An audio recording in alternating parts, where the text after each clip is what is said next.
Welcome to USA Report. The moment the words hit the screen, the room seemed to change temperature, not because anyone shouted, not because alarms went off, but because a quiet line drawn between power and principle had suddenly been exposed. And once you see it, you can't unsee it, because this wasn't just about athletes or politics or even the White House.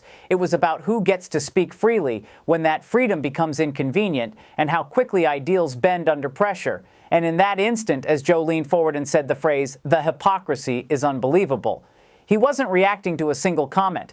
He was reacting to a pattern, one that has been building quietly, steadily, until it finally demanded attention. Picture the scene behind the headlines. Olympians trained for years to represent their country on the world's biggest stage, not just with medals, but with their identities, beliefs, and voices, stepping into a spotlight where every gesture is scrutinized, every word amplified, and every opinion weighed not on its merit, but on its political usefulness. And then, almost predictably, comes the response from power.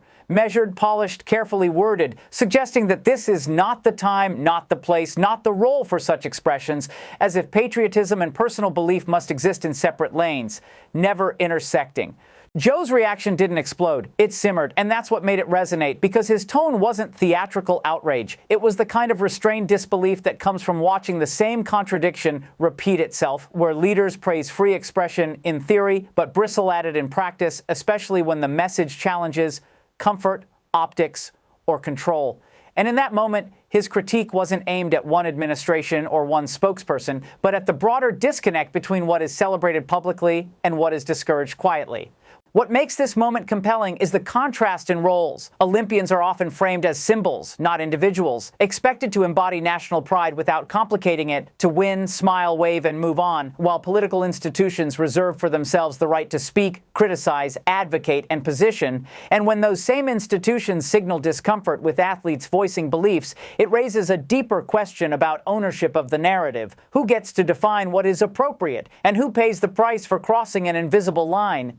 Behind the scenes, this tension isn't new. It's cyclical, surfacing every few years with different faces, different issues, and different stages. But the Olympics intensify it because they compress identity, nationalism, and global attention into a single moment. And when athletes speak, they aren't just speaking to fans, they're speaking to the world. And that amplification is exactly what makes institutions uneasy, because it's harder to manage, harder to redirect, and impossible to fully contain. Joe's framing of hypocrisy taps into something deeper than partisan debate. It touches a cultural fault line where freedom of expression is praised as a value but selectively applied as a practice, and where calls for unity sometimes function less as bridges and more as silencers. And the reason his reaction struck a nerve is because it mirrored what many viewers instinctively feel but struggle to articulate, that the rules seem to change depending on who is speaking and what they are saying. As this story begins to unfold, it's clear that this isn't just a reaction clip destined to fade with the next news cycle. It's a lens through which we can examine power, speech, and the quiet expectations placed on public figures, especially those who are celebrated when they win but questioned when they speak.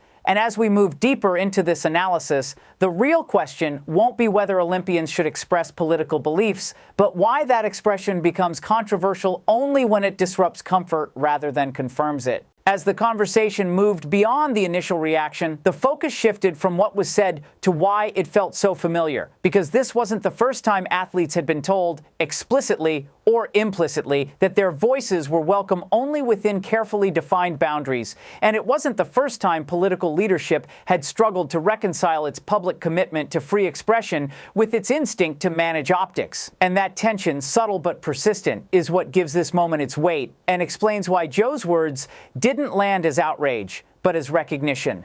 In the background of Joe's critique lies a long-standing tradition of framing sports as a neutral space, a kind of emotional refuge where politics are supposed to pause, yet that neutrality has always been selective because national anthems, flag ceremonies, military flyovers, and patriotic symbolism are themselves political expressions, just ones that align comfortably with power. And when Olympians express beliefs that challenge prevailing narratives, the reaction reveals that the issue isn't politics entering sports, it's which politics are allowed to enter without resistance.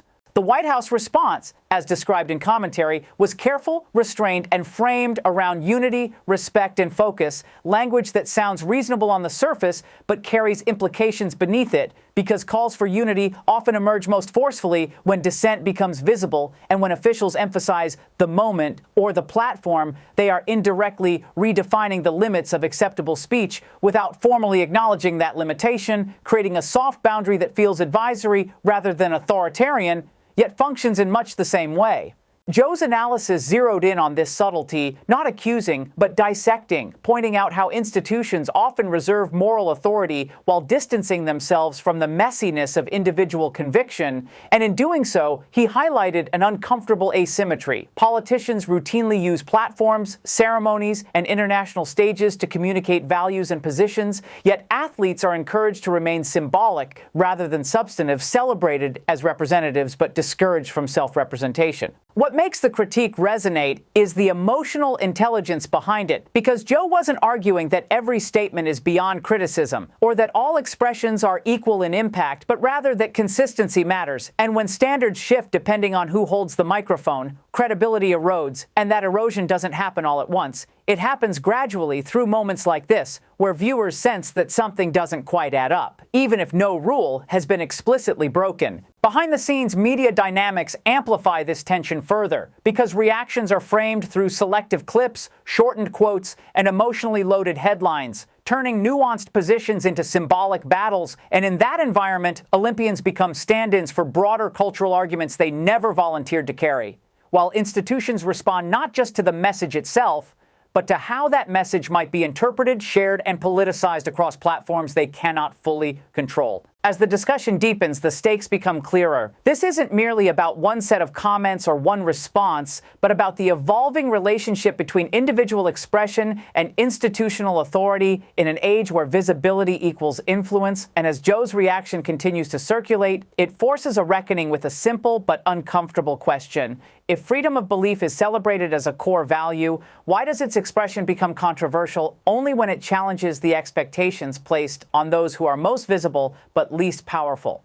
The tension escalates when you consider the context in which Olympians operate. Years of training, sacrifice, and public exposure condensed into fleeting moments of global attention, moments in which every decision, what to wear, how to stand, what to say, is scrutinized and often politicized. When these athletes step forward with a personal or political belief, the reaction is not merely about their opinion, it's about the control of narrative, about who gets to define the story and who is permitted to shape the lens through which millions interpret a single gesture. Joe's commentary highlighted this quietly but sharply, framing the situation as more than individual choices. It was about systemic expectations and the subtle policing of expression. The White House's messaging, while diplomatically worded, reflects a paradox, advocating unity while implicitly discouraging certain expressions. It is a rhetorical dance intended to appear neutral, but in practice, it imposes a boundary that is invisible yet palpable. Every word or phrase used in official statements is carefully considered, signaling not just policy or opinion, but also the cultural tolerance for dissent from those in the public eye. Joe's observation that hypocrisy is at play pinpoints the dissonance between proclaimed values and behavioral enforcement, a dissonance that viewers can feel even if it is never overtly stated. Body language and vocal delivery in these televised segments also carry unspoken information. Joe leans forward slightly, voice measured yet deliberate, eyebrows raised in subtle disbelief, hands occasionally emphasizing key points, all signaling not anger, but incredulity and analytical concern. Observers instinctively register these cues, understanding that the critique is both personal and structural, directed not merely at words spoken, but at the system that enforces selective accountability. And it is in these subtle cues that narrative power resides, shaping perception more effectively than overt confrontation ever could. The broader media environment amplifies each action, reaction, and inference. Clips are circulated, sound bites extracted, and narratives distilled into emotionally charged summaries, often simplifying complex considerations into binary arguments: pro-expression versus authoritarian, personal choice versus national loyalty. Joe's intervention cuts through that reduction, reminding viewers that nuance exists even in the heat of public discourse, that expressions of belief carry layers of social and political meaning, and that the management of perception is itself a powerful tool, wielded by both individuals and institutions. The psychological impact on viewers is immediate. People respond not only to content, but to context, the framing, the tone, the apparent sincerity, and the stakes implied. By highlighting hypocrisy, Joe taps into a collective intuition about fairness and consistency, creating resonance across audiences with varying levels of political alignment. It is precisely this resonance that makes the clip viral, not just the words, but the insight into power, perception, and expectation, all communicated in a moment that lasts only minutes but lingers in memory. At the same time, the scrutiny placed on athletes underscores a recurring cultural pattern. Those with visibility are celebrated when conforming, critiqued when deviating, and expected to navigate public life with a level of emotional discipline rarely demanded of political figures themselves. This asymmetry is central to Joe's critique and to the broader debate, highlighting the double standard embedded in public discourse and raising questions about authority, influence, and fairness. Finally, the stakes of the discussion extend beyond individual athletes or one televised segment. They touch on societal values, media responsibility, and the interplay between personal conviction and institutional guidance. Joe's framing invites viewers to examine these layers critically, to question assumptions, and to consider the broader implications of selective tolerance, reminding the audience that cultural debates are often less about explicit rules and more about unspoken expectations, and that understanding those expectations is key to understanding the conflict itself.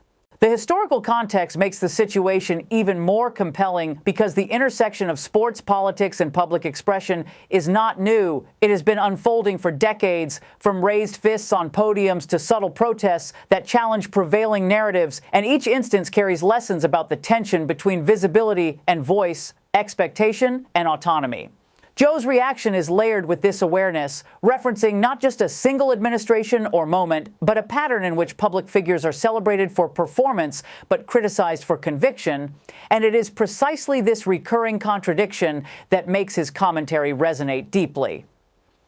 Examining the White House's response through that lens, it becomes clear that official messaging often serves dual purposes, asserting neutrality while signaling boundaries. Publicly, statements emphasize unity, decorum, and focus on sport, but beneath the surface lies a message about what forms of expression are acceptable and for whom.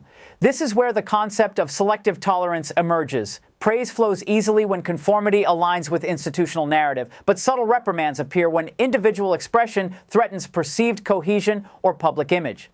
Joe's framing of hypocrisy is more than rhetorical flourish, it is a structural observation. He dissects the inconsistency between lauding free expression and critiquing those who exercise it in ways deemed inconvenient or unaligned with dominant expectations. Every pause, inflection, and gesture in his delivery underscores the incredulity that such contradictions persist, highlighting the cognitive dissonance that many viewers feel intuitively but cannot articulate without an authoritative lens. The dynamics of media amplification also play a critical role, but social platforms and news cycles thrive on controversy, often exaggerating tension and framing narratives as confrontational.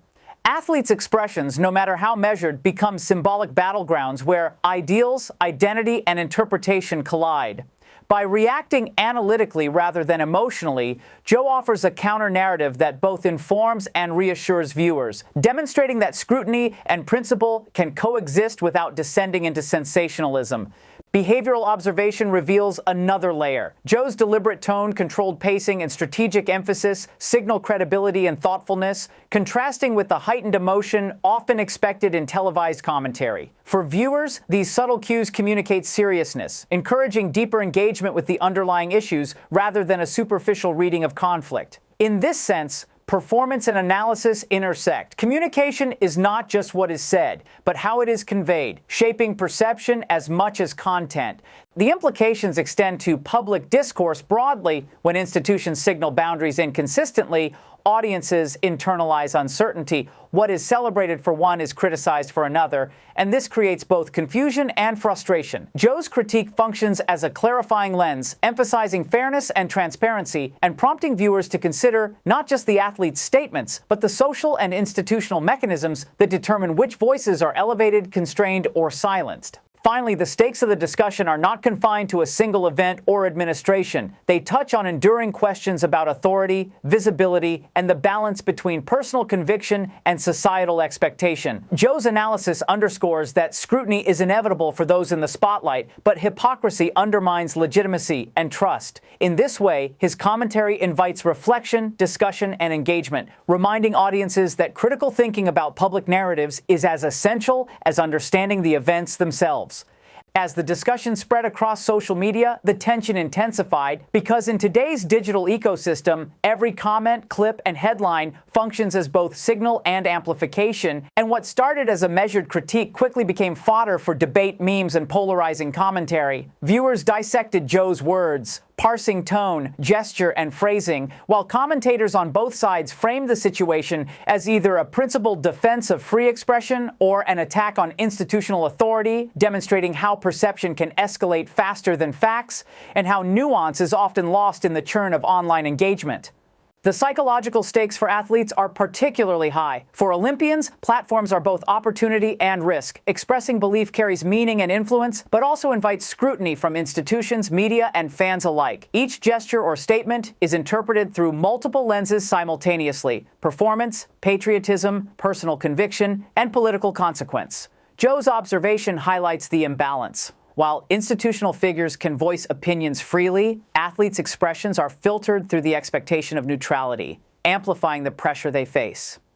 Social media doesn't just reflect tension, it creates it. Algorithms prioritize engagement, often surfacing the most sensational interpretations of a moment rather than the most nuanced. Clips of Joe reacting, sound bites of the "hypocrisy is unbelievable" line, and commentary on the White House's stance all circulated widely, drawing attention away from the subtleties of the athletes' messages and toward the spectacle of institutional critique.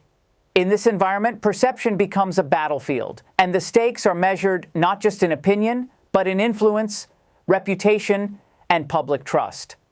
Institutional response is equally complex. Officials must navigate between affirming principles of free expression and managing optics, maintaining unity while avoiding the appearance of inconsistency. Every public statement is weighed for impact. A misstep could validate criticism, inflame division, or undermine credibility. Joe's critique exposes the tightrope walked by authorities, illustrating how policy, messaging, and interpretation intersect in ways that are rarely obvious to casual observers, but are critical to understanding the broader dynamics at play. The cultural dimension cannot be ignored. The United States has long wrestled with the balance between individual rights and collective expectations, especially when national symbolism is involved. Athletes, by virtue of their visibility, are emblematic of this tension. When they speak, their words ripple outward, reaching audiences that include not just fans, but policymakers, media, and other athletes. Joe's framing highlights this intersection of personal agency and public consequence, emphasizing that the debate is as much about societal values as it is about a single moment or individual comment. Critically, this is also a lesson in how hypocrisy, or perceived hypocrisy, erodes trust. When institutions advocate for principles publicly but respond selectively to individual expressions, credibility suffers. Joe's pointed observation calls attention to this, reminding viewers that fairness is not just a moral argument but a pragmatic necessity for sustaining legitimacy. For audiences, this is both a revelation and a challenge. To recognize inconsistencies, question them, and engage thoughtfully rather than reactively. Finally, the implications extend beyond sports or politics alone. They touch on communication, perception, power, and ethics, offering insight into how societies manage dissent, recognize authority, and negotiate the boundaries of expression. Joe's reaction serves as both critique and catalyst, inviting viewers to reflect on their own understanding of fairness, the expectations placed on public figures, and the ways in which commentary, whether from athletes, officials, or analysts, shapes the narrative landscape that everyone inhabits. As the discourse reaches its climax, the implications of Joe's observation become unmistakably clear. This is no longer just commentary on a single statement or incident, but a lens through which we can examine the larger tension between power, principle, and public perception. The hypocrisy he calls out is systemic, embedded in the way institutions manage optics, while simultaneously claiming allegiance to freedom of expression. And for viewers, recognizing that pattern transforms a moment of media critique into a study of societal norms, expectations, and the boundaries placed on those who occupy the spotlight. Athletes, particularly Olympians, are positioned uniquely at this intersection of visibility and influence. Their every action is magnified, every expression interpreted, and yet the latitude granted to them is paradoxically narrower than that afforded to those in power. Joe's commentary underscores this imbalance, illustrating how public expectation often enforces conformity, even when personal conviction is celebrated privately, and how institutional authority can simultaneously defend and constrain the very freedom it professes to uphold. Public engagement and debate amplify these stakes. Social media, news cycles, and viewer reactions create feedback loops where interpretation often eclipses intention. Every gesture, phrase, and critique is replayed, dissected, and remixed, turning isolated commentary into a phenomenon that impacts perceptions of both the athletes and the institutions responding to them. Joe's words act as an anchor in this storm, drawing attention to consistency, principle, and fairness amidst the cacophony, and reminding viewers that thoughtful analysis matters as much as sound bites. The structural critique embedded in the term hypocrisy resonates because it is measurable, observable, and repeated. Patterns emerge when expressions of freedom are tolerated selectively, when praise follows compliance and critique follows deviation. Joe's framing captures this dynamic, encouraging viewers to consider not just what is being said, but who is empowered to say it, under what circumstances, and with what consequences, revealing the complex interplay between agency, expectation, and authority.